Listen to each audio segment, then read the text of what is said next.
Bom dia! É um prazer estar contigo nesta nova e linda manhã e compartilhar com você o amor de Deus em Cristo Jesus, cujas bondades e misericórdias se renovam para nós a cada nova manhã.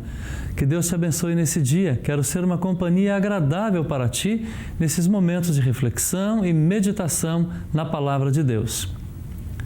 Salmos 111. Aleluia! Na reunião do povo, eu louvarei a Deus, o Senhor, com todo o meu coração, junto com os que lhe obedecem.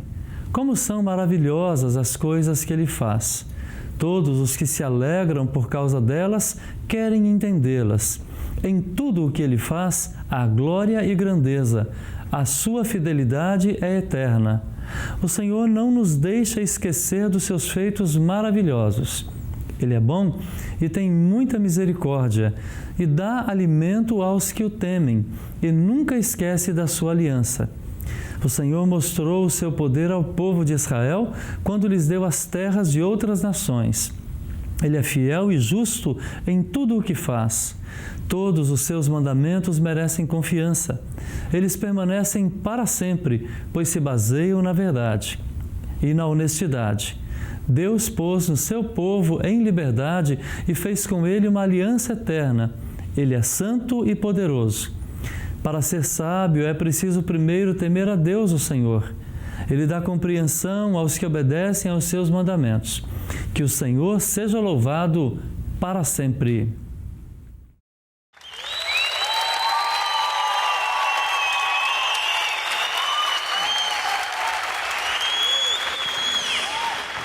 Vamos de pé.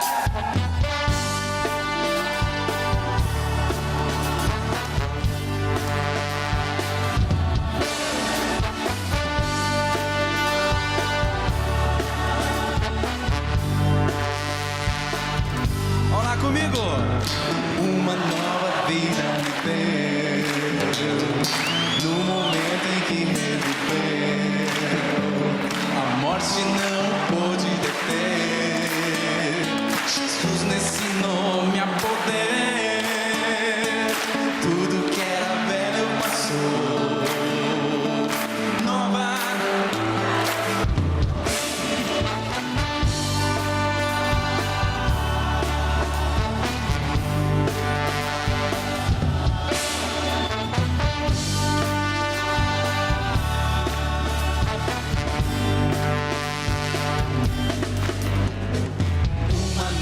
Vida me deu, no momento em que reviveu, a morte não pôde deter. Jesus nesse nome, sem poder, que era velho passou, nova criatura, comigo, me quebrou como um vaso, me remodelou, me fez, a vida começou. Não sou eu que vive, Jesus vive em mim. Eu quero amá-lo até o fim.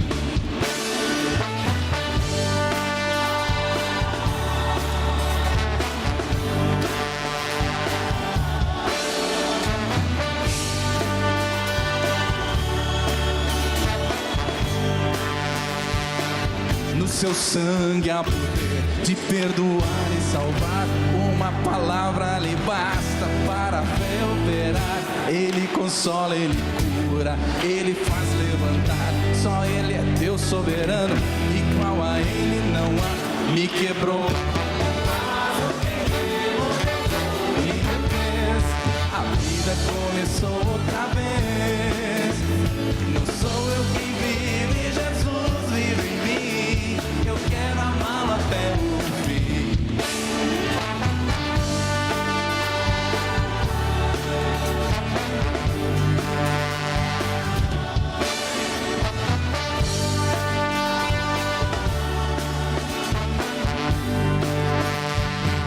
No seu sangue há poder de perdoar.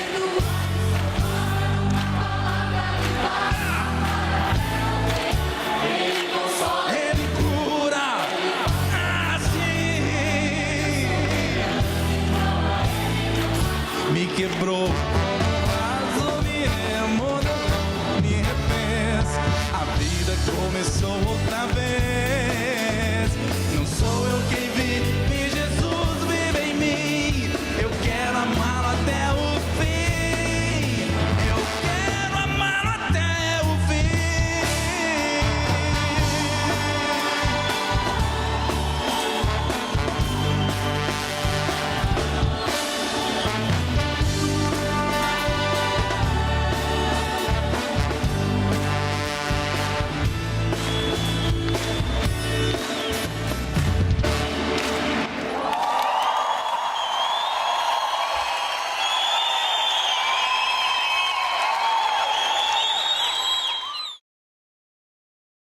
amigo e amiga, o evangelista Lucas registra a viagem de Jesus para Jerusalém a partir do capítulo 9 do seu evangelho. Ele iria dar a sua vida à morte de cruz lá em Jerusalém para consumar a obra da redenção de toda a humanidade. Então, ele empreendeu uma movimentada viagem rumo a Jerusalém. Ele passava por cidades, vilas, aldeias e povoados. E ele fez tudo isso para alcançar o maior número de pessoas e para salvá-las pelo testemunho claro do Evangelho. Ele passava entre a Galileia e Samaria. Passou perto de uma vila onde moravam alguns leprosos. A Bíblia volta e meia fala da lepra e dos leprosos. O leproso mais conhecido é Naamã, o comandante do exército da Síria, que foi curado por Deus através do profeta Eliseu. Mas o que é a lepra?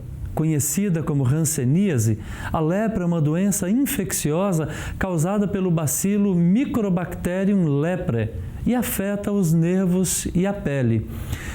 É chamada por alguns de a doença mais antiga da humanidade, uma vez que há registros dela no Egito Antigo, por volta do ano 1300 a.C.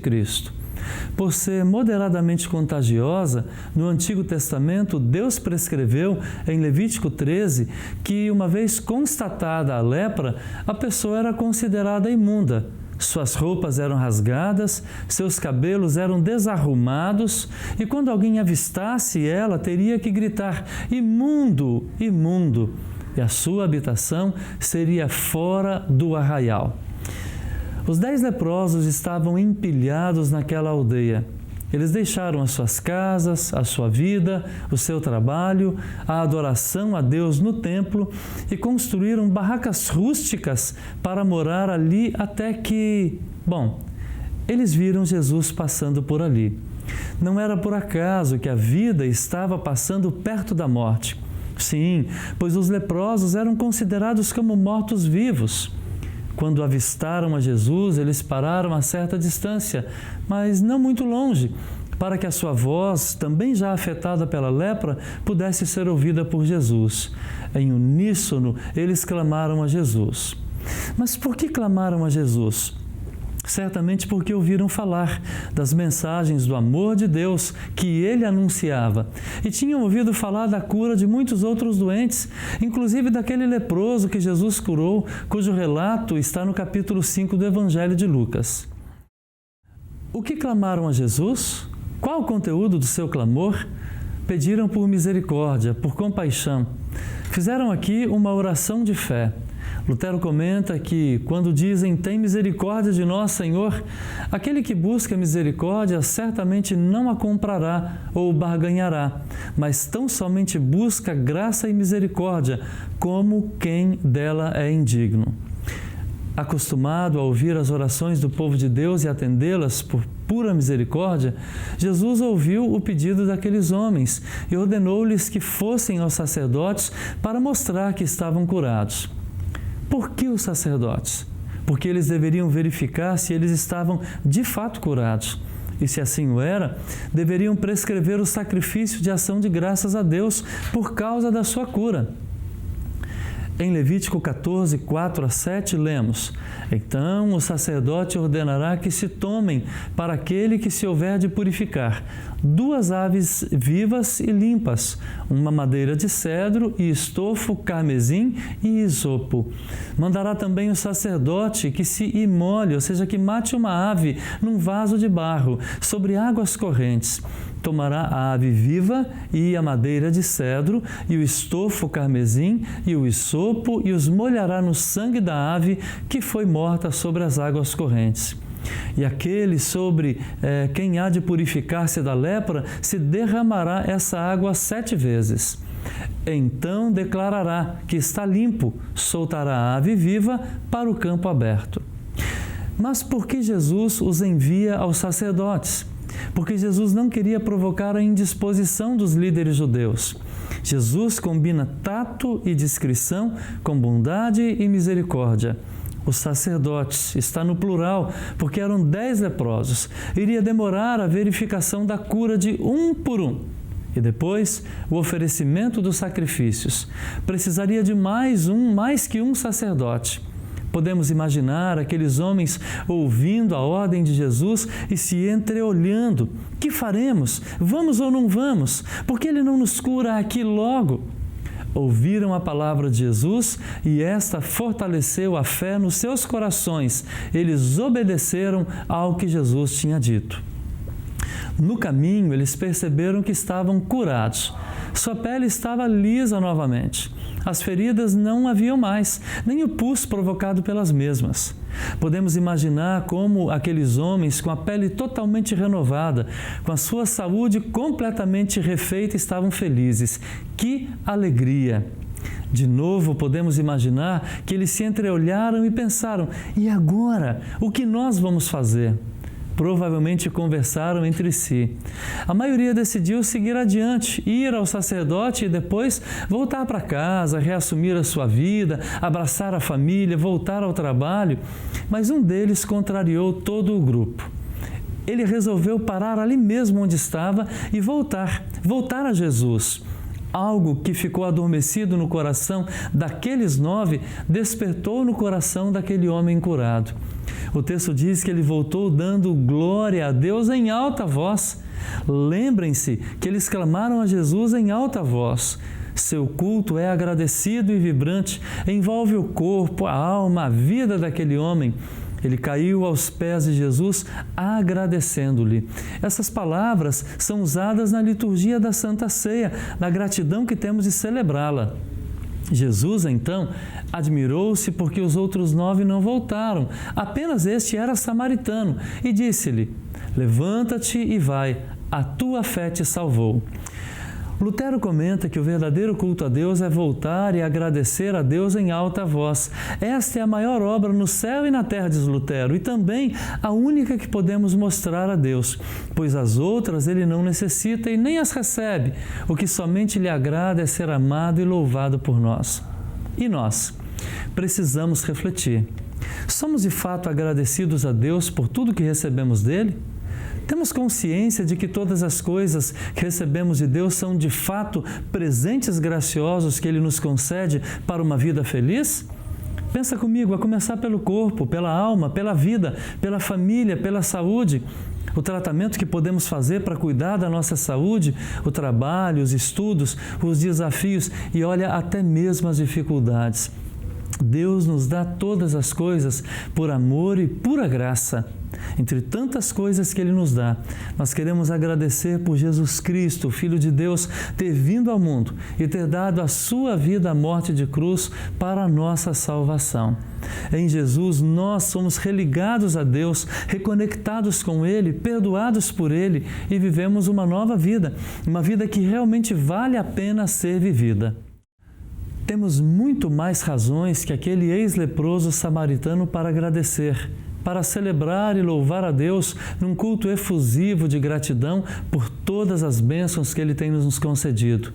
Deus tem deixado abertas as torneiras do batismo, da palavra, da Santa Ceia, suas grandes torneiras do perdão, do cancelamento do pecado para nós. Deus tem renovado a cada um de nós as suas mais maravilhosas promessas de ajuda, acompanhamento e acolhida aqui e a vida eterna nos céus. Nos lembremos sempre, é tempo de agradecer. Em Cristo, temos recebido muitas bênçãos de Deus para o corpo e para a alma. Que tal fazermos um culto assim como o daquele homem que foi curado? Buscarmos sempre a presença de Deus, certos de que não voltaremos vazios. Não seremos decepcionados por Ele. Então, nos lançarmos aos pés de Jesus em ações de graça, em adoração fervorosa, porque Ele tem tirado a lepra do pecado e tem curado a nossa vida. Amém. Que o bom Deus abençoe ricamente a sua vida e faça de você instrumento dele para amar e cuidar as pessoas à sua volta, a começar pela sua família. Um forte abraço e continue na Ubra TV. Temos elaborado uma rica programação para o seu crescimento e enriquecimento espiritual. Abraços e agradeça a Deus pela sua família. Tchau, tchau.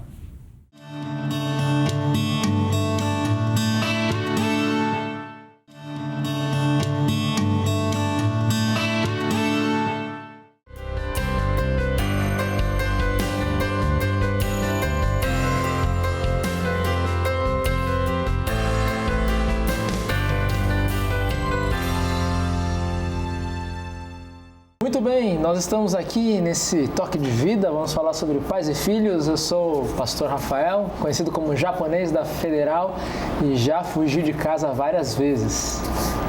Olá pessoal, eu sou o pastor Max, que bom estar aqui com vocês novamente. E eu posso dizer para vocês que eu acredito no seguinte, que pais amam igual e pais amam diferente.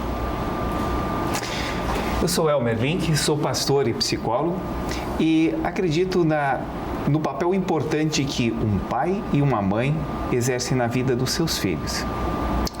Sou professor e psicólogo Thomas Hyman e, parafraseando um ditado muito conhecido, ser pai e mãe é padecer no paraíso? É verdade. Você é de casa, então, esse é o novo formato do Toque de Vida. Aparece aí os nossos contatos no GC. Você pode mandar sugestões de temas, perguntas e opiniões sobre esse e outros programas aí no nosso e-mail pastoral@ubra.br e também diretamente para o meu WhatsApp, código de área 51, número é 996377447. Muito bem, Thomas, então, ser pai é padecer no paraíso? Explica isso para nós. Bom, a verdade é que é uma certa contradição, né? A gente sempre ouviu falar que ser mãe é padecer no paraíso, né? Nas novas configurações familiares, hoje, essa função de mãe e pai, ela se fundiu. Na verdade, hoje, um pai exerce a função de mãe de uma forma muito natural. E o que está implícito nessa frase, né, pastor Fukui? De que não é fácil ser pai, nem tão pouco mãe. Será que é tão natural assim os pais assumirem esse lado da educação dos filhos? Que eu li um artigo do Dimenstein, ele fala que o desafio dos homens modernos agora é educar os filhos, porque antes era só as mulheres em casa que educavam e o homem trazia dinheiro. Como que é isso para os pais de hoje? Pois é, eu não sei se eu diria da mesma maneira, se eu penso nas minhas experiências familiares, mesmo quando eu era criança, daria para se dizer que havia uma distinção maior entre aquilo que se esperava do papel do pai, se esperava do papel da mãe em atividades relacionadas à dinâmica da família como um todo, mas eu nunca vivi numa realidade em que de alguma maneira não se entendesse que o pai tem sim um papel na educação dos filhos. Como esse papel acontece na relação com a mãe, isso variou, né? Ou tem variado, mas eu nunca tive num ambiente que houvesse uma compreensão de que, não, educar quem educa a mãe e o pai não. O pai sim, talvez numa dimensão diferente, numa maneira diferente, em momentos diferentes, situações diferentes, com uma força diferente às vezes, mas ele participa do processo. Sim, o pai tem um papel ativo na própria segurança que a figura masculina dá para a esposa, né? Na relação que ela exerce na educação dos filhos, né? Então o pai atuando numa mesma linha da mãe, né? Então os dois preparam os filhos para a vida no mesmo olhar, assim, onde a mãe fala, o pai dá um aval ao que a mãe está preparando e educando os seus filhos. E quando o pai atua numa orientação, numa fala, numa escuta com os filhos, que a mãe possa também ter essa mesma linha. Então, quando se cria não um ambiente perfeito, né, mas um ambiente onde é suficientemente bom, onde há o apoio mútuo de pai e mãe, isso aonde tem as figuras, como a gente coloca numa família mais nuclear, né, mas aonde não se tem essa, porque família nós temos uma diversidade de configurações, né, mas a importância de um adulto que media as situações dos filhos, né? Interessante tu fala, né, do ambiente seguro, me fez lembrar agora quando a gente fez faculdade, talvez tu até fez a disciplina junto comigo, eu e eu fomos colegas aí na faculdade, né, e a professora, ela explicava o que era obediência, né, e ela dizia que obediência é uma mistura entre amor e medo, e para mim sempre foi assim uma definição interessante, né, e obviamente como ela explicava o que ela entendia por medo, né, mas ela entendia que era necessário que a criança e que o filho entendesse que o pai e a mãe estão numa posição de autoridade dentro dessa relação, né? Mas que ao mesmo tempo eles nunca tivessem dúvida do amor e do pai e da mãe por eles. Então esse equilíbrio entre a autoridade, mas também entre o amor que está sempre ali acolhendo, né? Fazia com que essa dinâmica se tornasse uma dinâmica saudável, né? E a tua fala me lembrou bastante disso, né? Eu acho que assim também tem a distinção de poder e autoridade, né? Que alguns fazem, que a autoridade é conquistada, né? Então, querendo ou não, a gente conquista a autoridade dos filhos porque eles nos reconhecem como como tais, né? E o poder é diferente, o poder ele é exercido, né? Eu lembro que talvez antigamente, assim, lembrando até dos meus avós, né? Havia uma figura muito maior de poder na figura do pai ali, né? Porque o pai dizia aquelas coisas tipo, enquanto morar na minha casa, eu que mando, enquanto seus pés estiverem debaixo da minha mesa e comer a minha comida, eu que mando. Então, às vezes ele não tinha autoridade porque o filho não reconhecia a autoridade do pai enquanto uma pessoa que tem um caráter, uma dignidade de saber ensinar algo, mas reconhecer o poder. E aí tem que obedecer. E aí quando o filho saía de casa, ele tomava o seu rumo, e esse vínculo com esse pai nunca era um vínculo muito afetuoso, né? E hoje em dia a gente vê que os pais têm o desafio de não exercer tanto esse poder, né? Que ele tem naturalmente como pai, mas tentar educar os filhos nessa figura de uma autoridade, que ele constrói pelo amor, e o filho muito mais ouve, não porque o pai tem autoridade e banca a casa, mas porque ele vê no pai alguém que, cara, meu pai sabe o que fala, eu tenho que ouvir meu pai, mesmo que eu não goste, eu tenho que ouvir meu pai. Não sei se daria para dizer isso? Olha, na verdade, eu acho que nós temos uma questão aqui que nós precisamos colocar, de que na atualidade, ou nos últimos, vamos colocar aqui, nos últimos 20, 25 anos, 30 anos, quem sabe, houve uma grande mudança nas questões das funções, né, parentais. Historicamente, a mãe sempre foi aquela responsável por estar cotidianamente com a criança, a educação do dia a dia, o pai como provedor, né, vindo ao final do dia, né. Nos dias de hoje, até tem um filme bem interessante, O Senhor Estagiário, fala sobre isso, filme bem legal. Para dar um exemplo clássico, né, o meu pai nunca trocou uma fralda minha. Meu pai certamente nunca me deu um banho na banheirinha, isso era tarefa da minha mãe, né? Eu já com os meus filhos, eu dei banho, troquei, fiz maternagem, dei de mamar, né? Colocando no peito. Trocou fralda também? Óbvio, com certeza, né? Fralda, cocô, vômito. E isso é uma coisa interessante, quando a gente dá aula, a gente percebe que os pais de hoje... eles estão um pouquinho perdidos com relação a isso, porque antigamente se dizia assim, mas isso é tarefa da mulher. Nós temos um empoderamento feminino. Hoje as mulheres, em muitos lares, são as provedoras do lar. E está havendo, inclusive, a modificação, onde a mulher está no mundo do trabalho e o homem fica mais tempo em casa fazendo o processo de maternagem.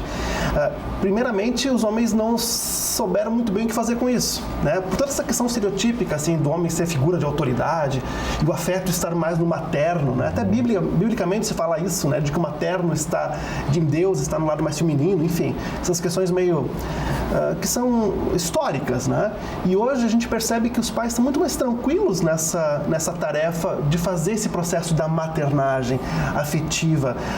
Me parece que não há mais uma divisão tão clara entre aquilo que é da mulher e aquilo que é do homem. Ambos têm a função parental, de educar, de dar afeto, de ser autoridade. E aquilo que o Homer colocou é muito importante, de que haja uma sintonia entre o que o pai e a mãe falam, porque senão o processo de educação vai rala abaixo. Uma das piores coisas que existe na educação de filhos é justamente o pai dizer alguma coisa, aí ele sai e a mãe fala, não conta pro teu pai, tá? Mas eu vou te dar o dinheirinho daquilo que tu... Bom, isso acaba com qualquer tipo de... né? Mas eu acho que é um novo momento histórico, né? E o que a fé cristã pode ensinar para os nossos pais de hoje, né? O que Cristo tem a dizer para esses pais que estão, talvez, aí com dificuldades na atualidade de exercer a paternidade? Pois é, ontem mesmo eu estava numa escola e conversando com um grupo de pais, né? E falando sobre o cuidado com os nossos filhos, especialmente assim numa era tão desafiadora para os nossos adolescentes, né? Por questões aí da nossa cultura, do nosso jeito de ser. E ela falou, tá, pastor, daí, mas o que eu faço? O que eu faço? Porque eu tento, e daí, o que eu faço, pastor, né? E eu quis dizer assim para ela, eu não vou te dar uma resposta que vai resolver todos os teus problemas, porque eu não tenho, né? Mas eu vou reagir ao teu questionamento. A minha reação é a seguinte, continue amando, continue do lado, continue apoiando, continue orientando, continue instruindo, continue apoiando, né? E o processo, né? E eu acredito que essa questão da relação pais e filhos tem muito disso, né? Eu tenho falado até sobre isso agora, né? Ultimamente, de que os nossos filhos não vieram com manual de instrução, né?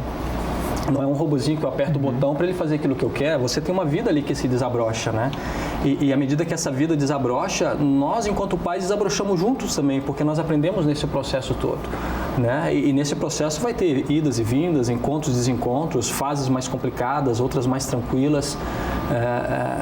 mas a gente nunca pode perder a beleza que essa relação tem para trazer para as nossas vidas, e uma beleza que nos ajuda, inclusive, a enfrentar os momentos mais difíceis, né? Então, de novo, acho que também ressalto o que o Elmer falou, né?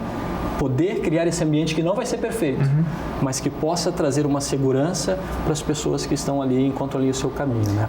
E é interessante ver que Jesus, quando ensina a gente a chamar Deus de Pai, Ele está dizendo que pela fé nós somos uma grande família também, ou seja, o Pai terreno também é uma figura de digamos assim, um representante de Deus para os filhos, né? Pois é, e daí é interessante tu falar isso, né, Fukui, porque pelo menos a visão que eu tenho, né, ele pede, diz que nós podemos chamá-lo de Pai, e quando ele se apresenta como Pai na Bíblia, ele não se apresenta só com as características que culturalmente nós entendemos que são características paternas, masculinas. Ele se apresenta também com características que culturalmente nós normalmente atribuímos às mães, né? E para mim ele está falando, na verdade, da amplitude do amor, seja pai, seja mãe, né, que devem permear aí essa nossa relação. Eu só queria convidar vocês, nós temos aí o depoimento da Adria, que é lá de Santarém, que vai falar um pouquinho até da experiência dela sobre pais e filhos, para a gente poder reagir um pouquinho também. Olá, me chamo Adria, esposa do pastor Ronald, e sou mãe da Ágata, de 5 anos, e mãe do Alice, de 9 meses. Eu quero falar a respeito de a minha relação com os meus filhos, né? Por enquanto ainda é precoce, porque eles ainda são pequenos e devido a isso, eles ainda estão naquela fase que a gente fala, eles obedecem. Às vezes, quando quer desobedecer, a gente vai falar mais firme e tal, para eles obedecerem. Acredito que essa fase é uma fase muito boa. Uma vez encontrei um senhor no restaurante e aí ele olhou para minha filha, nessa época minha filha tinha 2 anos, aí ele falou, ai, que saudade da minha filha dessa idade. Aí eu perguntei por quê. Ele disse, não, porque agora minha filha aí tem as opiniões e quer um celular porque quer. E aí é bem complicado. Eu acho que ele estava bem frustrado com o relacionamento dele com a filha, né? Não estava sabendo lidar. Porque a adolescência, ela é assim, é um momento que a pessoa está formando mesmo a personalidade dela, né? E nessa situação, assim, eu vejo que meu relacionamento com a minha filha e com meu filho, eu já percebo a diferença de personalidade dos dois. A minha filha, quando era bebê, ela chorava muito. Nossa, tudo incomodava ela. Se ela fazia xixi na fralda, já era para trocar. Era totalmente diferente do atual meu bebê, né? Porque ele não, tranquilo, pode fazer xixi na fralda, não chora, deixa ele no cantinho, não chora. Então, é totalmente diferente eles dois, né? E eu penso assim que cada criança com os pais é diferente, né? Então, meu relacionamento, por enquanto, eu não posso falar muita coisa, né? Porque como é pouco tempo ainda, vamos dizer assim. Mas tem um versículo que eu gostaria de dizer que fica em Deuteronômio 11:19. Ensinem essas leis aos seus filhos. Conversem a respeito delas quando estiverem sentados na sua casa, quando estiverem andando no caminho, quando se deitarem e quando se levantarem. Deus abençoe vocês. Muito legal, e a Adria, né? Ela deu um monte de elementos aí pra gente poder falar a respeito, né? O que vocês reagiriam aí desse depoimento dela? O que vocês destacariam? Interessante o papel de mãe, né? Ela aponta lá para a adolescência, né? Mas para um filho chegar a uma adolescência tem toda uma construção que se faz, né, justamente nessa caminhada, né? O filho não nasce adolescente. Não nasce adolescente. Talvez ali na adolescência é o momento de ressignificar várias situações que não foram dadas contas o suficiente lá nas primeiras fases, né?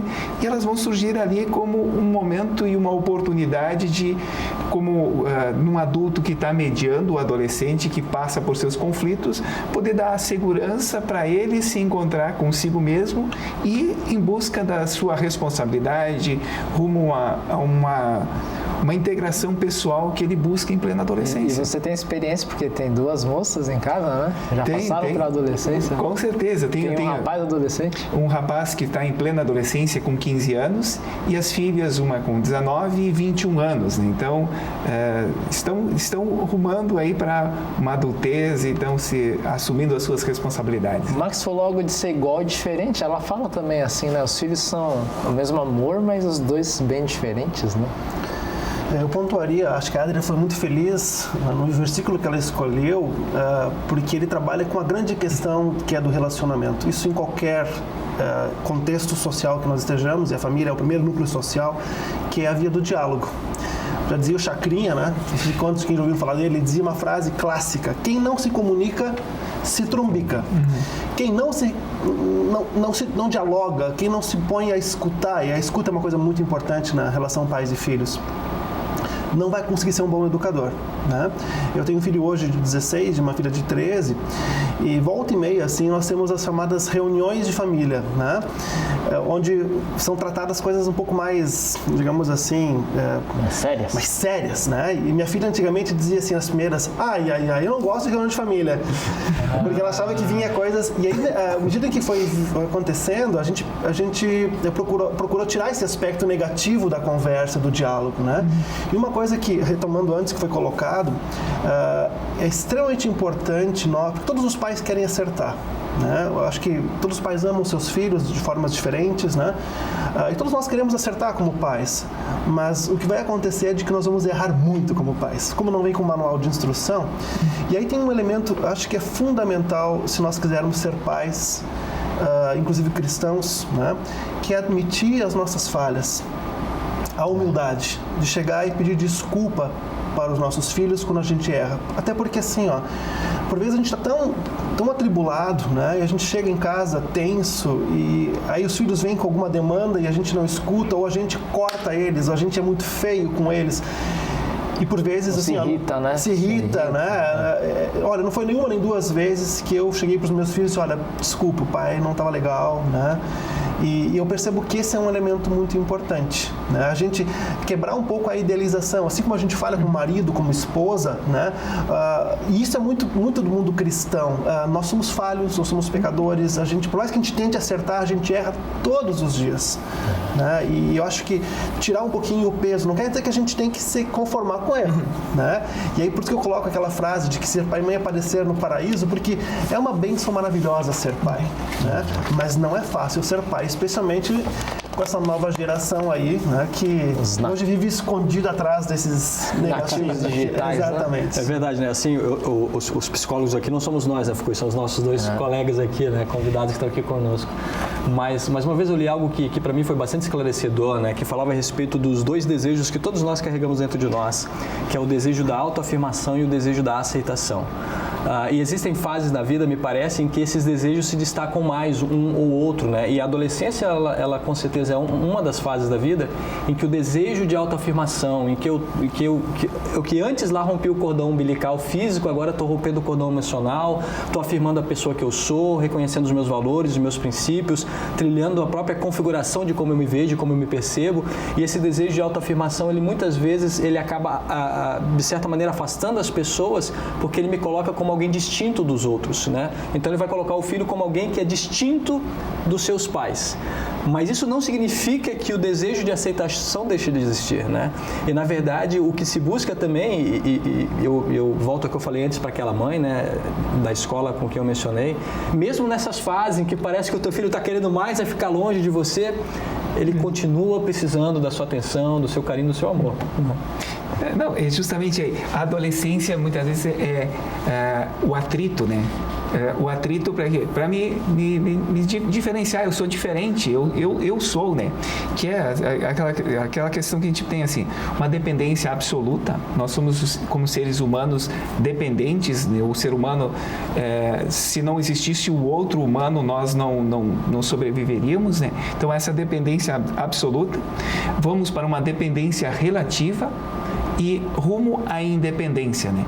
E aí, nesse rumo à independência, eu vou tentar, assim, dizer quem sou eu, né? Eu estou buscando e estou me identificando, e aí cabe ao adulto dar conta dessa situação, perceber, assim, que não é porque o filho está te desafiando que ele não te ama, que ele está tentando buscar quem ele é, né? E ele está precisando do teu olhar, do teu carinho, do teu amor. Não tem como essa reconfiguração não gerar uma tensão, né? Sim.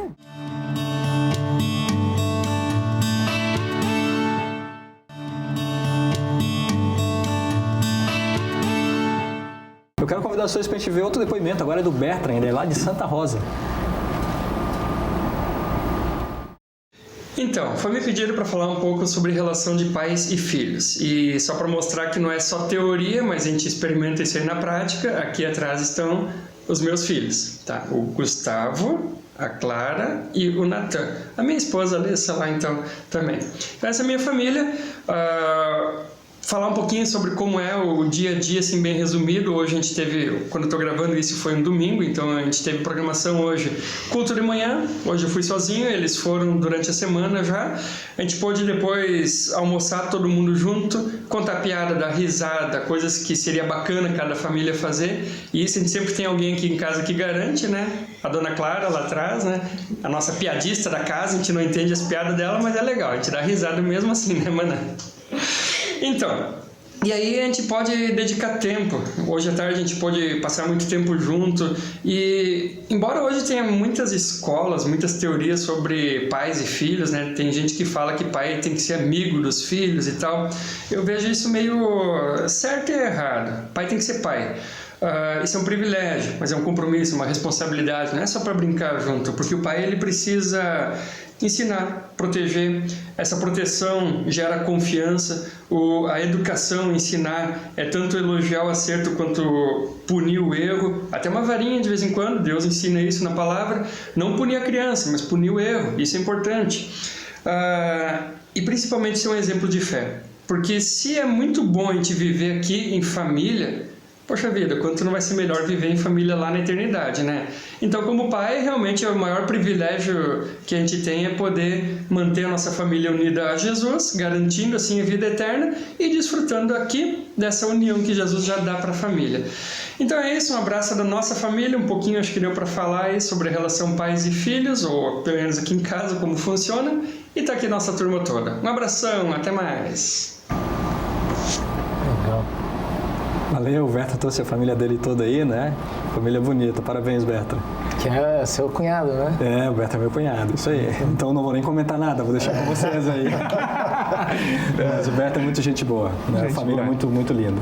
Eu conheci eles jovens aí, antes do casamento, e agora eu não conhecia nenhum dos filhos, né? Bacana. Eles são jovens com 3 filhos grandes, Sim, né? sim. Assim, 2 grandes e um pequenininho.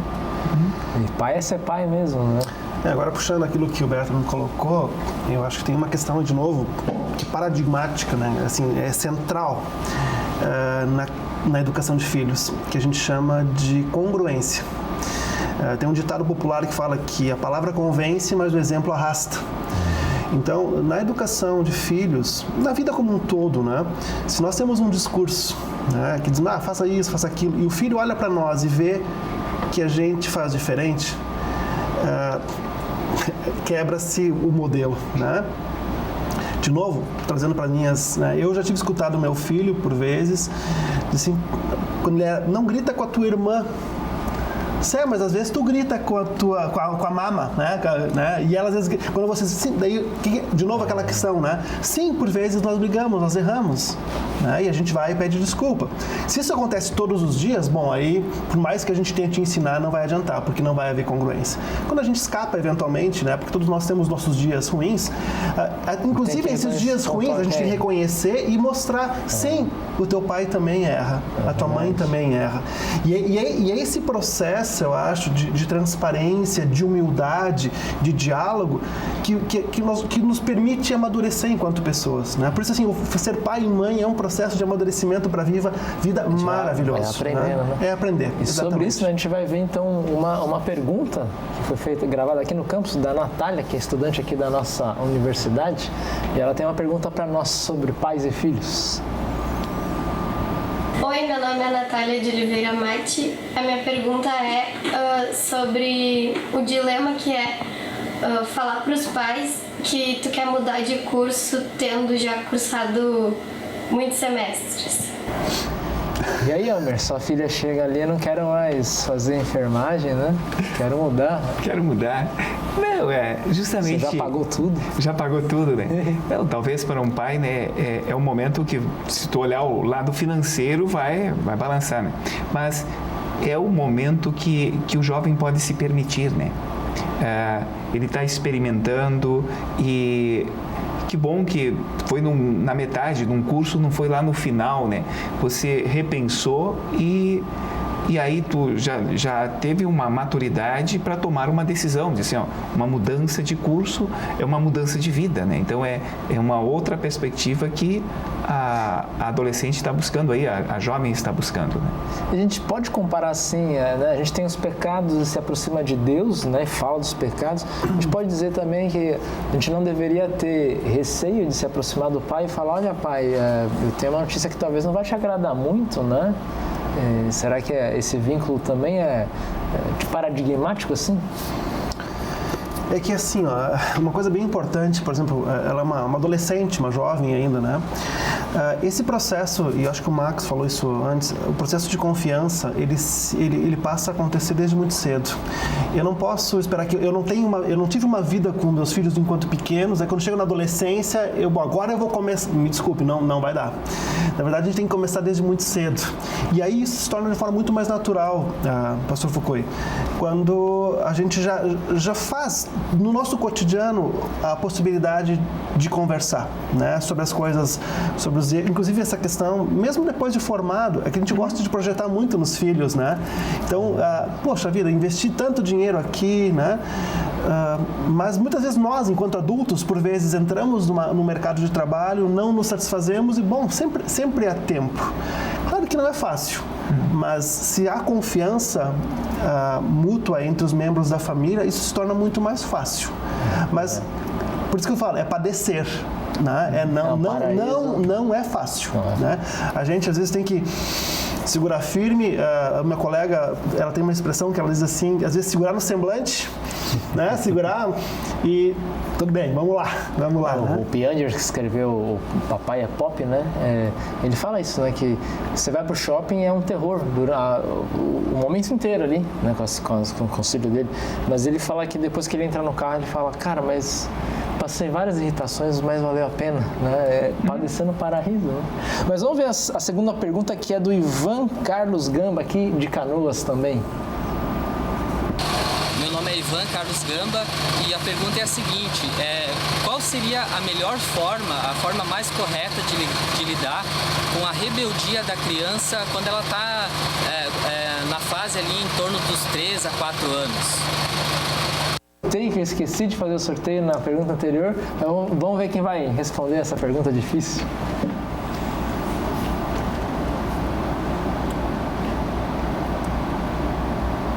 Então, pastor Max. Esse é o segundo programa que a gente grava e é a segunda vez que cai primeiro para mim de novo a pergunta, né?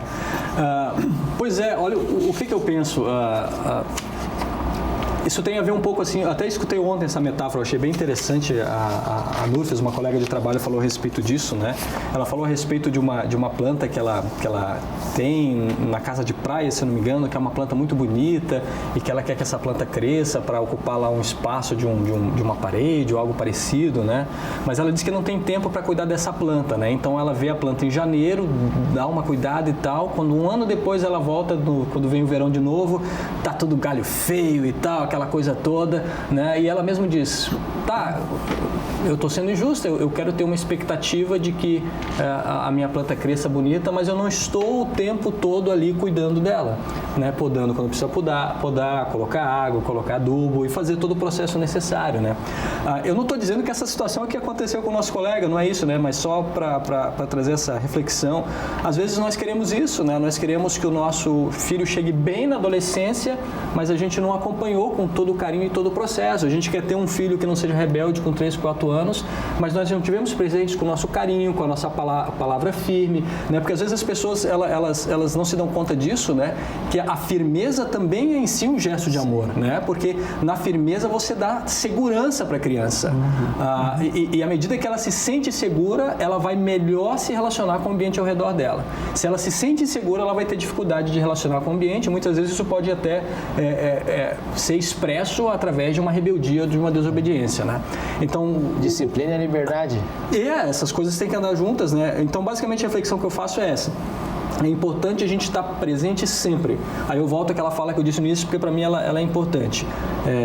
Amor, medo, né? Medo bem entendido, né? A gente não quer causar pavor na criança, mas ela precisa reconhecer também nos pais a figura de autoridade e a autoridade também envolve níveis de poder. Então, mas ela tem que estar o tempo todo certa de que a autoridade que o pai usa, ele usa em amor, por bem dela. E essa dinâmica é importante estar acompanhando a criança durante o tempo todo, né? Desde a mais tenra idade. É verdade. Acho que no Senhor dos Anéis, não, é no Crônicas de Nárnia, que tem um episódio famoso, né, que o anão e um rato vão falar com o leão, que seria Deus, né? E os três estão tremendo. E o rato pergunta para o anão, você não tem medo que é o leão? Ele, lógico que eu tenho medo, é o leão, né? E tá, mas por que a gente vai? Porque é o leão, que ele vai nos ajudar, né? Então acho que a figura do Pai e de Deus é essa tensão, assim, que Deus nos ama, nos envia Jesus, mas ao mesmo tempo Deus é o ser todo-poderoso do universo, né? E o Pai, tendo essa figura sempre presente na vida do filho, ele mostra, olha, eu tô aqui para te amar, mas você sabe que a autoridade aqui em casa, nessa relação, é minha, né? Acho que o Marcos vai nessa linha, né? A importância do não, né? Então, o não que dá o limite, né? Então, todos os limites nos dão a segurança, né? Até aqui você pode ir, e aí, nos vínculos de amor, você vai trazendo essa realidade de preservação da própria vida, né? Então, e aí, ver o que está ocasionando essa rebeldia na criança com 3 anos de idade. Então, algo não está agradando, né? E aí, como pais, como mães, talvez a própria rebeldia está chamando a atenção, dizer assim, olhem para mim, eu existo. Então tem que sentir ali o que está ocasionando, né? E se for necessário... A rebeldia pode ser um pedido de atenção? Sim, chamando a atenção para a situação, né? É igual quando uma criança faz uma arte, né?